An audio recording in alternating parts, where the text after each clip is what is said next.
Welcome to Good Day NA, North Mississippi's News Minutes. The House on Thursday passed a measure to create a Mississippi lottery. Longtime lottery advocate Alice Clark from Jackson offered a successful amendment to the annual appropriations bill for the State Gaming Commission. It would require the legislature to create a lottery before the commission would be funded. The House passed it 88-26 over the objections of budget leaders that it was not the proper vehicle for a lottery and that if one were passed, the Gaming Commission likely wouldn't oversee it. While the Senate is expected to strip the lottery amendment from the measure as it has been done to do in the past, Senate Moran, a Republican from Ken and an ardent supporter of a lottery, indicated he believes a lottery vote may be forthcoming by the session's end. Moran said recent polling shows nearly 70% of Mississippians support a lottery, and in 1992, when it was put before the voters, 53% voted to remove the provision in the 1890 Mississippi Constitution banning lotteries. The legislature has never changed state laws to create one. Opponents, including some religious leaders, say that a lottery would amount to allowing gambling statewide instead of just limited to areas where casinos are allowed, and that it would lead to public and economic problems. House Speaker Philip Gunn opposed a lottery.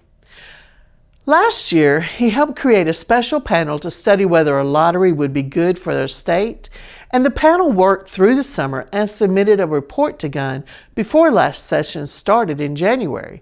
But he has sat on the report, causing some to believe that the report must have had recommendations that a lottery for the state. One finding the State Lottery Study Group made early in the public hearing last year was that a similar statewide lottery in Arkansas netted $71.9 million in fiscal 2015 and $85.4 million in fiscal 2016 from its relatively new lottery. Numerous lottery supporters, including Governor Phil Bryant and Attorney General Jim Hood, have pointed to Arkansas's take from a lottery as a good reason to have one here. Lieutenant Governor Tate Reeves has said he personally opposes a lottery, but that he realizes he's in the minority in the Senate. With that opinion, Gunn has indicated he realizes that it is widespread support for the lottery and that he's open to looking at it, and said he doesn't want such a proposal to start in the House. Opponents of the lottery says it would disproportionately hurt poor people financially and that it would only shift money around in the state economy and the state revenue and not provide a windfall. The legislators passed by the state Senate last week on Wednesday put additional restrictions on the existing authority of local school districts to arm teachers and staff, according to the state Judiciary Chairman Briggs Hobson. The legislation was viewed as controversial when it was introduced after the school shooting in late February in Parkland, Florida, that killed 17 students and staff. But during the debate on Wednesday on the Senate floor, Hobson said staff members, with the consent of the local school board and other governing authorities, already had the right to carry a gun at school if they had the enhanced concealed carry permit, a law that has been on the books since 2011. The legislation, which passed 27-18 Wednesday, would require someone designated by the school district to carry a weapon to not only have 8 hours of enhanced carry and permit training, but an additional 36 hours of training conducted by the State Department of Public Safety. Plus, the school staff member also would be required to receive additional annual retesting on proficiency and an annual psychiatric screening. The bill impacts public and private schools and universities and colleges. On Wednesday was the deadline for the Senate to take up the proposal. The original bill, as it had passed the House, was designed to provide a legal remedy for enhanced carry permit holders to pursue if they were denied the right to carry their weapons at various public places, including courthouses, sporting events, and others. The original House legislation was controversial, and university officials and others expressed concern with the proposal. The Southeastern Conference, of which Mississippi State and the University of Mississippi are members, said it did not support the legislation.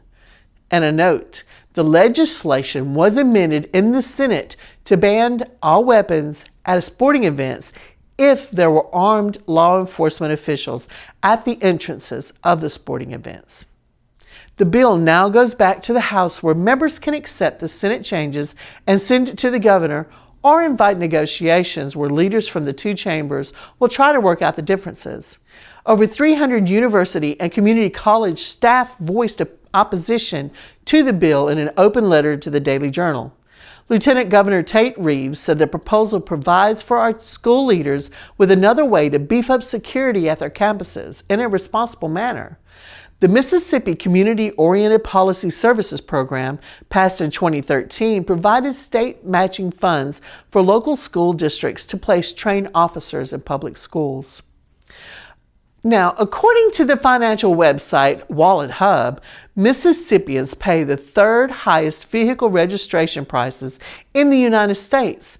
It says on average that the price tag for a $24,000 car is $813. In Virginia, it's $971. In Rhode Island, it's $1,144. And they're the only state where drivers pay more for the tags on cars worth $24,000. And if you come to Mississippi from Illinois, Hawaii, Tennessee, Florida, and any of the other 20 states that charge no taxes on car tags, that can be quite a shock. Now, the good news for Mississippians is that the website reported that homeowners pay considerably lower property taxes, lower than 32 other states. It figures the owner of a $105,700 home, the median value of the state, would pay $841 in property taxes. Remember, Illinois is the state with no tax on its tags? The owner of a median value house there would pay $4,058, the second highest rate in the country. Mike Espy, a Democrat who served as President Bill Clinton's Secretary of Agriculture, as well as the state Assistant Attorney General in the mid-'80s, says that he has strong intentions to run for an open U.S. Senate seat in Mississippi. Espy says he admires and respects Republican Senator Thad Cochran, who announced that he will resign April the 1st because of health problems.